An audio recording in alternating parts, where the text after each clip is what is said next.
s'envolant pour une nue. Ce joyau architectural n'est plus un rêve. Il est dorénavant une réalité tangible. En plein cœur de la ville de N'Djamena, qui vibre au rythme de la modernité et de l'urbanisation, s'affiche l'imposant édifice abritant le siège de l'Office national des médias audiovisuels, ONAMA, réalisé sous la supervision de cadres nationaux compétents, dynamiques et motivés par la seule volonté de garantir un avenir radio aux médias du Tchad. Des cadres dont l'objectif ultime est de fournir des prestations dont ils peuvent être fiers.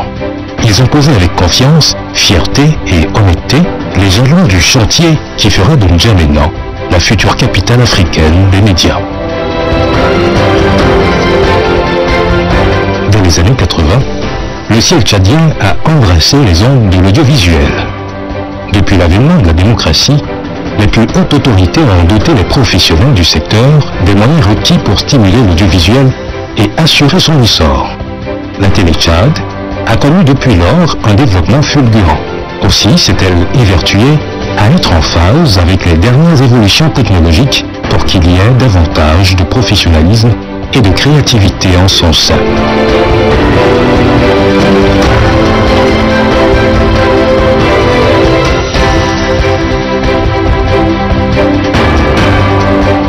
À l'instar des deux fleuves, Logone et Chari, qui se rejoignent avant de se déverser via leur embouchure dans le lac Tchad, la ville de N'Djamena est une croisière de culture et des patrimoines africains. C'est pour cette raison que l'État tchadien a tenu à ce que cet édifice voie le jour, convaincu que l'audiovisuel moderne ne sert pas seulement à informer l'opinion publique, mais il la forge. Du haut de ses 70 mètres, s'étendant sur une superficie de 17 462 mètres carrés, la tour de l'ONAMA est la plus grande édifice de médias de la sous-région. Elle se veut un carrefour où se rencontrent toutes les chaînes des pays de l'Afrique centrale et de l'Afrique de l'Est. L'ONAMA offre des services médiatiques de très haute qualité qui vont de pair avec le développement rapide de la technologie moderne. Lequel développement impose aux médias d'Afrique l'adoption d'une approche novatrice dans le traitement de l'information dans un monde caractérisé par des avancées techniques et technologiques. À cela s'ajoutent les progrès majeurs enregistrés par l'Afrique en matière de liberté d'expression et de la presse.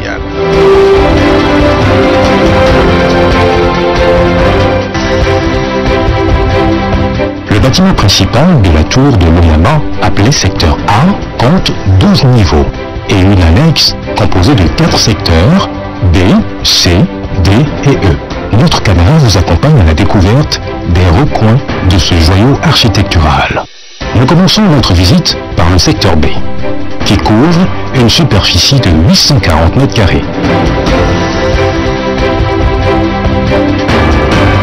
Il est formé d'un sous-sol et d'un rez-de-chaussée. Le sous-sol abrite des condensateurs locaux et 220 mètres de tissu de linoléum couvrant les machines et appareils sensibles. Le rez-de-chaussée comprend un UPS local, une salle de contrôle, une pompe locale, une cellule TGPT locale, des générateurs de 3000 kV ampères, le bureau des ingénieurs, la salle de maintenance, des toilettes hommes et femmes, et enfin un homme-vent. La beauté tout autour de cet édifice est frappante. Venons-en aux deux secteurs B et C.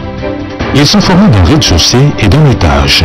Le rez-de-chaussée de ces deux secteurs comprend une unité de transmission et d'un EPS local. Quant au secteur D, il comprend un rez-de-chaussée d'une surface de 106 mètres carrés, des locaux réservés aux militaires, une cuisine et des toilettes. Le secteur E est composé de 4 compartiments de 16 mètres carrés chacun. Sans l'ombre d'un doute, ce grand édifice est doté d'un système de climatisation centrale pour refroidir et aérer les salles d'informatique, les pièces abritant les transformateurs de diverses capacités et les machines et appareils au nombre incalculable.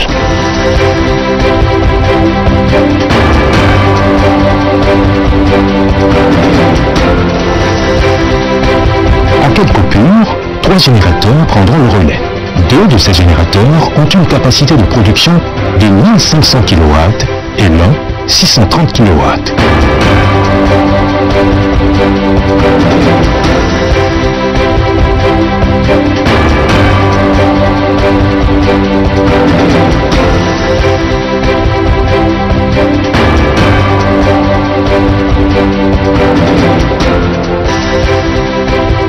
L'ensemble du bâtiment est doté d'un système central d'extinction d'incendie, un nombre important d'extincteurs à poudre portatifs, des caméras de surveillance et un réseau téléphonique.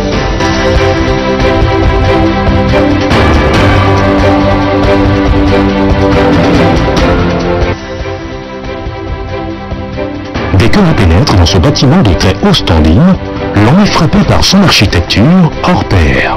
Aussitôt que l'on entreprend de visiter le secteur A, l'on est ébahi par la splendeur émanant de tous les recoins. Ce secteur est composé d'un sous-sol, d'un rez-de-chaussée et de 12 étages, le tout couvrant une superficie de 14 000 m². Il est doté de 4 ascenseurs, dont un ascenseur panoramique.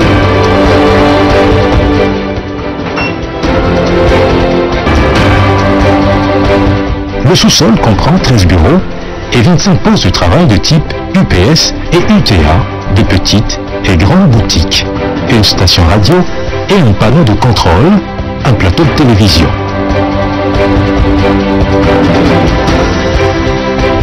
Il comprend également une galerie d'exposition qui relie le secteur A au secteur B. Le rez-de-chaussée du secteur A inclut 26 bureaux, 119 postes de travail et les accès des visites officielles. L'entrée principale, l'entrée de l'auditorium, la réception, 3 salles d'attente, la cafétéria VIP, la salle de projection, la salle de production.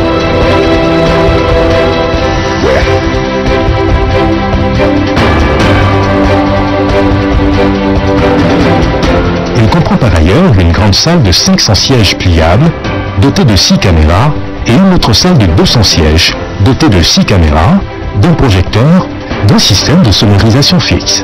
À cela s'ajoutent 4 studios radio, 4 salles de rédaction radio, 4 cabines téléphoniques, un système d'émission radio, 24 stations et une cabine technique CDN, une salle de maintenance, une salle multifonction, une salle de conférence radio, une salle de maquillage, des toilettes, une chambre d'habillement.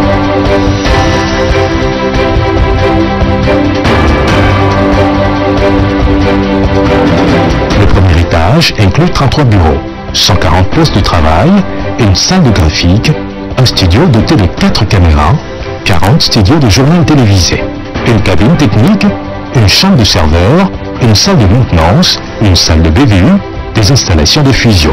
Aussi ce secteur abrite-t-il une unité d'émission télé, une salle de reportage, une salle de conférence télé, une salle de réunion, une cafétéria, une cuisine, des toilettes, des installations techniques, une CTA.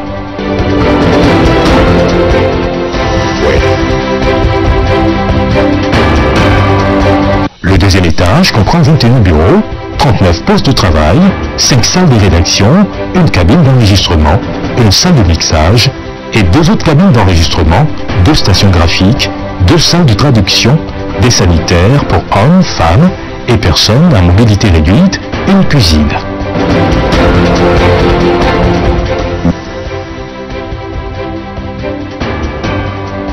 Du 3e au 11e étage, l'on dénombre 111 bureaux, 234 postes de travail, les bureaux des directeurs et ceux de leurs adjoints, les bureaux des chefs de service et ceux de leurs adjoints, des salles de contrôle, des salles de réunion, des toilettes pour hommes, femmes et personnes à mobilité réduite, une petite cuisine, une salle d'entraînement, un secrétariat, des appartements, le bureau du directeur général et celui de la comptabilité. Le 12e étage inclut un ascenseur de type CTA, de grands réservoirs d'eau d'une capacité de 25 000 litres et un espace de décoration. Les savoir-faire étrangers et locaux se sont mixés sur ce chantier pour doter la ville de N'Djamena de ce joyau architectural qui allie modernité et créativité. Cette tour sera gérée par les cadres locaux compétents disposés à mettre leur expérience au service de la nation tchadienne. Il est à noter que cette réalisation est le pur fruit des orientations pertinentes et de la volonté du maréchal du Tchad, chef de l'État, chef du gouvernement, son Excellence Idriss Déby Itno. Elles ont vu le jour grâce à sa clairvoyance et son souci de planifier et de réaliser la renaissance inclusive du Tchad.